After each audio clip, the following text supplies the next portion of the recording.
Okay. അപ്പോൾ നമ്മൾ authentication token നമ്മൾ എങ്ങനെയാണ് ചെയ്യേണ്ടതെന്ന് നമ്മൾ കഴിഞ്ഞ വീഡിയോയിൽ ചെയ്തിട്ടുണ്ടായിരുന്നു.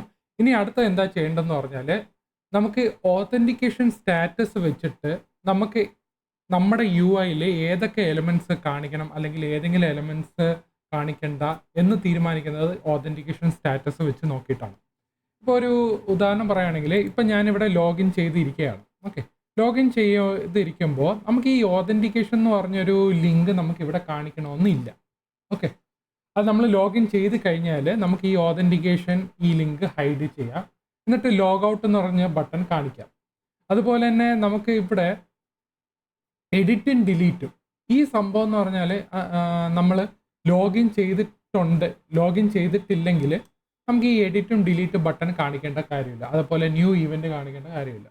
അപ്പോൾ ഇത് കാണിക്കണമെങ്കിൽ നമ്മൾ ലോഗിൻ ചെയ്താൽ മാത്രം കാണിച്ചാൽ മതി. അപ്പോൾ ഇത് കാണിക്കണോ വേണ്ടതെന്ന് നമ്മുടെ ഓതന്റിക്കേഷൻ സ്റ്റാറ്റസ് വെച്ച് നോക്കിയിട്ടാണ് തീരുമാനിക്കുന്നത്. ഇപ്പം ഞാൻ ഓൾറെഡി ലോഗിൻഡ് ആണ്. ഓക്കെ. ലോഗിൻഡ് ആണെങ്കിൽ ഞാനിവിടെ ലോഗ് ഔട്ട് എന്ന് പറഞ്ഞൊരു ബട്ടൺ ഇവിടെ എക്സ്ട്രാ ആഡ് ചെയ്തിട്ടുണ്ട്. അതുപോലെ എനിക്ക് ഓതന്റിക്കേഷൻ ലിങ്ക് എനിക്കിവിടെ ഹൈഡ് ചെയ്യണം. സോ ആദ്യം നമുക്ക് ഈ ലോഗ് ഔട്ട് ബട്ടൺ എങ്ങനെ കൊണ്ടുവന്നതെന്ന് നമുക്ക് നോക്കാം. ഞാനിവിടെ logout.js എന്ന് പറഞ്ഞൊരു ഫയൽ ഇവിടെ ക്രിയേറ്റ് ചെയ്തിട്ടുണ്ട്. അതിൽ എക്സ്പോർട്ട് ഡീഫോൾട്ട് ഫംഗ്ഷൻ എന്ന് പറയുന്നത് ലോഗൗട്ട് എന്ന് പറഞ്ഞ ഫംഗ്ഷൻ ഉണ്ടാക്കിയിട്ടുണ്ട്. നമ്മൾ ലോഗൗട്ട് ചെയ്യുമ്പോൾ നമ്മൾ ആ ടോക്കണ് ലോക്കൽ സ്റ്റോറേജിൽ നിന്ന് റിമൂവ് ചെയ്തിട്ട് നമ്മൾ എന്ത് ചെയ്യണം, നമ്മൾ ഹോം പേജിലോട്ട് റീഡയറക്റ്റ് ചെയ്യണം. ഓക്കെ. സോ ഈ ഒരു പേജ് logout.js ഞാൻ പേജസിനകത്തോട്ട് ക്രിയേറ്റ് ചെയ്തിട്ടുണ്ട്. അതുപോലെ നിങ്ങൾ ഇത് ആഡ് ചെയ്യണം. അത് കഴിഞ്ഞിട്ട് നമ്മളിവിടെ app.jsലേക്ക് വന്നു കഴിഞ്ഞാൽ ഞാനിവിടെ പാത്ത് എന്ന് പറഞ്ഞൊരു ലോഗൗട്ട് എന്ന് പറഞ്ഞ് കൊടുത്തിട്ടുണ്ട്. ആക്ഷന് ലോഗൗട്ട് എന്നാണ് കൊടുത്തിരിക്കുന്നത്. അതായത് ഇവിടെ logout.js ആണല്ലോ, ഈ ലോഗൗട്ടിൻ്റെ ഫംഗ്ഷൻ ആയിരിക്കും നമ്മളിവിടെ app.jsൽ കൊടുത്തിരിക്കുന്നത്. അപ്പോൾ നമ്മൾ റൂട്ട് ക്രിയേറ്റ് ചെയ്തിട്ടുണ്ട്. ഇനി അടുത്ത നമുക്ക് ലോഗൗട്ട് ബട്ടൺ ആണ് നമുക്ക് വേണ്ടത്. ലോഗൗട്ട് ബട്ടണിന് ഞാനിവിടെ എന്താ ചെയ്യുന്നത് പറഞ്ഞാൽ ഞാനിവിടെ ഒരു ഫോം ക്രിയേറ്റ് ചെയ്തിട്ടുണ്ട്. ഇവിടെ ഒരു ലിസ്റ്റിനകത്ത് ഒരു ഫോമിനകത്ത് ഫോം എലമെന്റിനകത്തായിരിക്കും ലോഗൗട്ട് ബട്ടൺ ക്രിയേറ്റ് ഉണ്ട്. സോ അവിടെ ക്ലിക്ക് ചെയ്യുമ്പോൾ നമുക്ക് നേരെ ലോഗൗട്ടിലേക്കായിരിക്കും ആക്ഷനിലേക്ക് പോകും, ലോഗൗട്ട് റൂട്ടിലേക്കായിരിക്കും പോകുന്നത്. മെത്തേഡ് എന്ന് പറയുന്നത് പോസ്റ്റ്. സോ ഇത്രയാണ് നമ്മൾ ലോഗൗട്ട് ബട്ടന് നമ്മളിവിടെ ക്രിയേറ്റ് ചെയ്തിട്ടുള്ളത്. ഇനി അടുത്ത എന്താ ചെയ്യേണ്ടതെന്ന് പറഞ്ഞാൽ നമുക്ക് കുറച്ച് കോഡിംഗ് ഉണ്ട് ഇതിനകത്ത്. app.jsനകത്തോട്ട് പോയി കഴിഞ്ഞാൽ നമുക്ക് ക്രിയേറ്റ് ബ്രൗസർ റൗട്ടറിനകത്ത് ഒരു സ്പെഷ്യൽ മെത്തേഡ് ഉണ്ട്, ലോഡർ എന്ന് പറഞ്ഞൊരു മെത്തേഡ്. ഈ ലോഡർ എക്സ്പെക്ട് ചെയ്യുന്ന വാല്യൂ എന്ന് പറയുന്നത് ഫംഗ്ഷനാണ്. അപ്പോൾ ലോഡർ എന്താന്ന് പറഞ്ഞാൽ നമ്മുടെ റൂട്ടിങ്, ഓക്കെ, ആ റൂട്ടിങ് റെൻഡർ ആവുന്നതിന് മുന്നേ നമുക്ക് ലോഡറിനകത്ത് എന്താണോ വാല്യൂ ഉള്ളത് അത് ആദ്യം കാണിക്കും. അത് കഴിഞ്ഞിട്ട് മാത്രമേ നമുക്ക് റൂട്ടർ റെൻഡർ ആവത്തുള്ളൂ. സോ അതിന് വേണ്ടിയാണ് നമ്മൾ ലോഡറിനകത്ത് ലോഡർ ഉണ്ടാക്കിയിട്ടുള്ളത്. അപ്പോൾ ഈ ഓത്ത് ലോഡർ എന്ന് പറഞ്ഞൊരു ഫംഗ്ഷനാണ്. അപ്പോൾ ഇത് എവിടെയാണ് ഞാൻ ക്രിയേറ്റ് ചെയ്തിട്ടെന്ന് പറഞ്ഞാൽ ഞാൻ യൂട്ടിലിനകത്ത് ഓത്ത് ടോക്കൺ ജേസിനകത്ത് ഒരു ഓത്ത് ലോഡർ എന്ന് പറഞ്ഞ ഫംഗ്ഷൻ ക്രിയേറ്റ് ചെയ്തിട്ടുണ്ട്. വേറെ ഒന്നല്ല, നമുക്ക് റിട്ടേൺ ചെയ്യുന്ന ഒരു ഗെറ്റ് ഓത്ത് ടോക്കൺ ആണ്. അതായത് ഈ ഫംഗ്ഷന് റിട്ടേൺ ചെയ്യാനാണ്, അതായത് ടോക്കൺ റിട്ടേൺ ചെയ്യാൻ വേണ്ടിയാണ് ഞാനിവിടെ പുതിയൊരു ഫംഗ്ഷൻ ഇവിടെ ക്രിയേറ്റ് ചെയ്തിട്ട് ലോഡറിനകത്തോട്ട് ഞാനിവിടെ സ്പെസിഫൈ ചെയ്തിട്ടുള്ളത്. ഓക്കെ. ഇനി അടുത്തതെന്ന് പറഞ്ഞാൽ ഞാനിവിടെ ഒരു ID എന്ന് പറഞ്ഞു കൊടുത്തിട്ടുണ്ട്. അതായത് ഇതാണ് നമ്മുടെ മെയിൻ പാത്ത്, ഇതാണ് നമ്മുടെ മെയിൻ റൂട്ട്. അതിനൊരു ID ഞാനിവിടെ കൊടുത്തിട്ടുണ്ട്. റൂട്ട് എന്ന് പറഞ്ഞൊരു സംഭവം ഞാനിവിടെ കൊടുത്തിട്ടുണ്ട്, ഒരു ID കൊടുത്തിട്ടുണ്ട്. അത് എന്തിനാണെന്ന് പറഞ്ഞാൽ ഞാൻ അടുത്ത് പറയാം. അപ്പോൾ ഇത്രയും കൊടുത്തതിന് ശേഷം നമ്മളിവിടെ എന്താ ചെയ്യേണ്ടതെന്ന് പറഞ്ഞാൽ നമ്മളിവിടെ മെയിൻ navigation.jsനകത്തോട്ട് പോയിട്ട് നമുക്ക് ഈ ഒരു നാവിഗേഷൻ ലിങ്ക്, ഓതന്റിക്കേഷൻ ലിങ്ക് നമുക്ക് ഹൈഡും ഷോയും ചെയ്യണം. അതുപോലെ തന്നെ ലോഗൗട്ട് ബട്ടൺ നമുക്ക് ഹൈഡും ഷോയും ചെയ്യണം.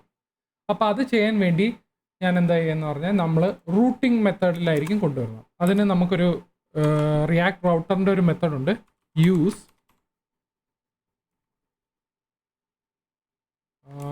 യൂസ് റൗട്ടർ ലോഡർ ഡേറ്റ എന്ന് പറയുന്ന ഒരു മെത്തേഡുണ്ട്. ഇത് ആക്ച്വലി ഒരു ഫംഗ്ഷൻ ആണ്. ഇത് നമ്മുടെ റൂട്ടിങ്ങിന് റിയാക്ട് റൗട്ടറിനകത്ത് വരുന്നതാണ്. ഓക്കെ. ഇത് ആക്ച്വലി നമ്മളൊരു വേരിയബിളിനകത്തോട്ട് സെറ്റ് ചെയ്യണം. Const token equal to use router loader ഡേറ്റയ്ക്കകത്ത് ഒരു റൗട്ട് ID ആണ് എക്സ്പെക്ട് ചെയ്യുന്നത്. ഈ റൗട്ട് ID ആണ് ഞാനിവിടെ app.jsനകത്ത് ഞാനിവിടെ ID ഇവിടെ കൊടുത്തിരിക്കുന്നത്. അപ്പോൾ ഈ റൂട്ട് എന്ന് പറയുന്ന വാല്യൂ നമ്മൾ അവിടെ കൊടുക്കണം. ഓക്കെ, അവിടെ ഞാനിവിടെ റൂട്ട് എന്ന് പറഞ്ഞ് കൊടുത്തിട്ടുണ്ട്. ഓക്കെ, അപ്പോൾ ഇത് എന്താ ചെയ്യുന്നത് പറഞ്ഞാൽ നമ്മൾ ഈ റൂട്ടിൻ്റെ ഐ ഡി എടുത്തിട്ട് റൂട്ടിൻ്റെ ഐ ഡി നോക്കിയിട്ട് ഈ ലോഡറിനകത്ത് ഇരിക്കുന്ന ലോഡറിനകത്ത് വാല്യൂ എന്ന് പറയുന്നത് ഫംഗ്ഷനാണ്. ആ ഫംഗ്ഷനകത്ത് റിട്ടേൺ ചെയ്യുന്ന ഒരു വാല്യൂ ആയിരിക്കും. ആ വാല്യൂ ആയിരിക്കും നമുക്കിവിടെ മെയിൻ നാവിഗേഷനിൽ ഇവിടെ കിട്ടുന്നത്. ഓക്കെ, സോ ഈ ടോക്കൺ എടുത്തിട്ട് എന്ത് ചെയ്യും, ഞാനിവിടെ ഒരു കണ്ടീഷൻ അപ്ലൈ എന്ന് പറഞ്ഞാൽ ഞാനിവിടെ ആക്ച്വലി ഇവിടെ ഒരു കേർലി ബ്രേസിനകത്ത് ടെർണറി ഓപ്പറേറ്റർ വെച്ചിട്ട് ഞാൻ നോക്കും. ടോക്കൺ ആംബസൈൻ ആണെങ്കിൽ ഇവിടെ ടോക്കൺ എന്ന് പറയുന്നത് ട്രൂ ഓർ ഫാൾസ് ആയിരിക്കും. ടോക്കൺ എന്ന് പറയുന്നത് ടോക്കൺ ഇല്ലെങ്കിൽ ഓതൻറ്റിക്കേഷൻ എന്ന് പറഞ്ഞ ലിങ്ക് കാണിക്കുക, അല്ല എന്നുണ്ടെങ്കിൽ നമുക്ക് ലോഗ് ഔട്ട് എന്ന് പറഞ്ഞ് നമുക്ക് കാണിക്കാം. ഓക്കെ, ഇവിടെ എന്തോ എറർ അടിച്ചിട്ടുണ്ട്.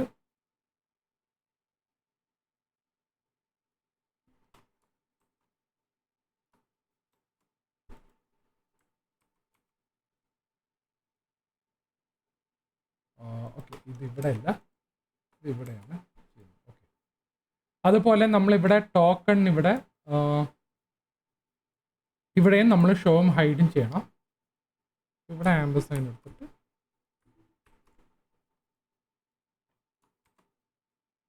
ഇവിടെ നമുക്ക് ടോക്കൺ ഉണ്ടെങ്കിൽ ലോഗ് ഔട്ട് ബട്ടൺ കാണിക്കുക. സോ ഇത്രയും സേവ് ചെയ്തിട്ട് നമുക്കൊന്ന് ചെക്ക് ചെയ്ത് നോക്കാം.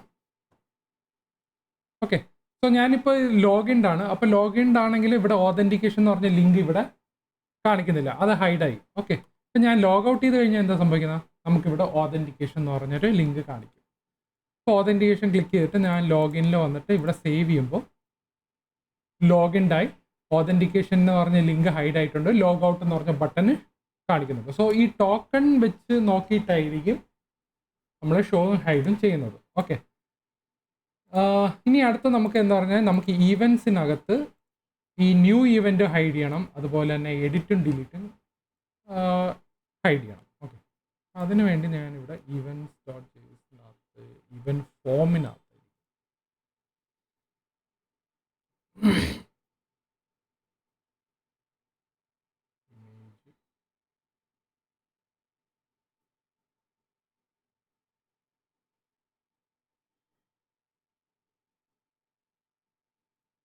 ന്യൂ ഇവൻറ്റിലാണ്. ന്യൂ ഇവൻറ്റ് എവിടെയാണെന്ന് നോക്കാം. ഈവൻസ് നാവിഗേഷനിനകത്താണ്, ഇവിടെയാണ് എഴുതിയിരിക്കുന്നത്. അപ്പോൾ ഇവിടെ എന്ത് ചെയ്യും, നമ്മൾ പിന്നെയും ടോക്കൺ എന്ന് പറഞ്ഞ് കൊടുക്കുക. Const token use route loader data. ഇവിടെ നമുക്ക് വരുന്നത് ഓക്കെ,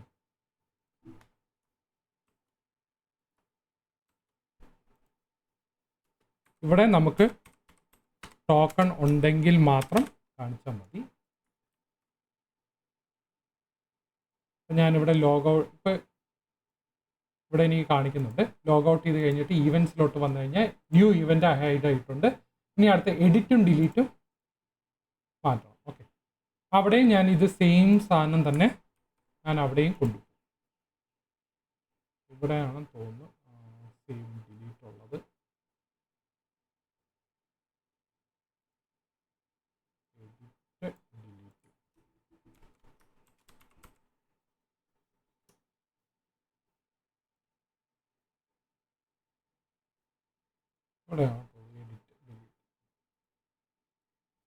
ഇവിടെ ആയിരിക്കും ഞാനിവിടെ സെറ്റ് ചെയ്യുന്നത്. സെയിം സാധനം തന്നെ ഞാനിവിടെ സെറ്റ് ചെയ്യാം.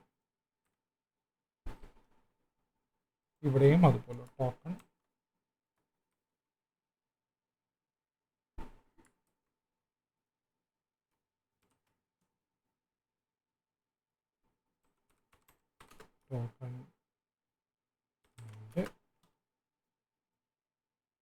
അതുപോലെ ഇവിടെയും ബട്ടൻ്റെ അവിടെയും ഞാനിവിടെ കൊടുക്കുന്നുണ്ട്.